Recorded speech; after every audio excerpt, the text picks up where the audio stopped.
So now what we need to do is that we need to get the order ID. As I told you here, after we insert this order into the database in return will issue a new order. And we need to get this order ID because we will need to use this order ID in order to place each single element, each single product in the order items. Because otherwise we wouldn't know which products the user wants to buy.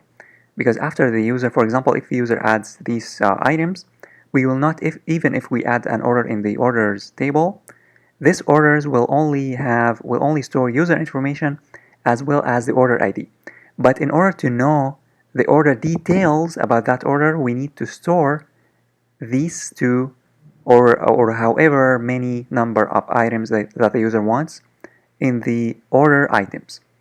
Therefore, we need to get the order ID from the database. So to get the order ID after it has been inserted, after the order has been inserted, the database, if you call the stmt and call a function called insert, the database, after you call insert ID, the database is going to return the order ID, order underscore ID. And I'm going to prove it to you now. Now let me here say echo, and then I'm going to display the order ID just for the sake of testing. I'm going to say order ID.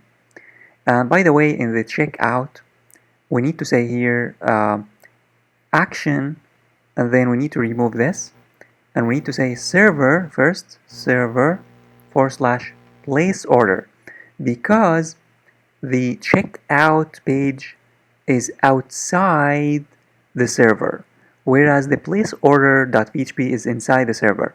So in order to get to the place order file, we need to say server / place order.php.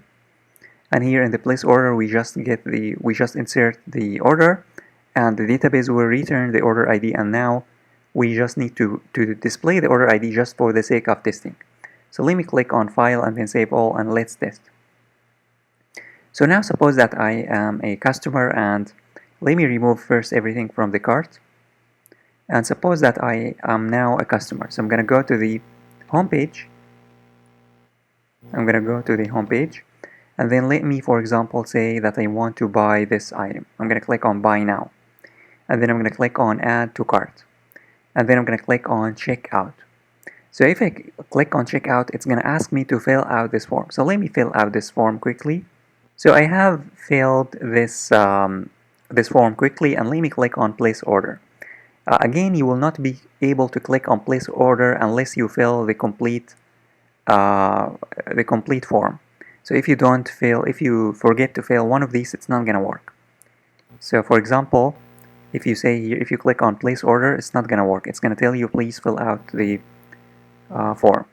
So let me click on place order. If I click on place order, guess what? It's going to display here as you can see, it's going to display 1. What does this one mean?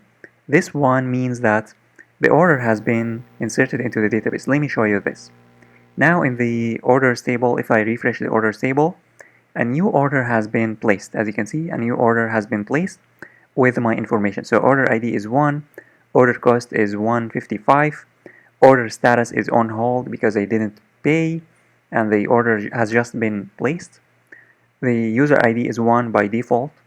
The user phone number, the city, the address, everything has been stored into the database. So this is how it works, and now we made sure that the order ID will be returned by the database. Now we can move on and continue with the other steps.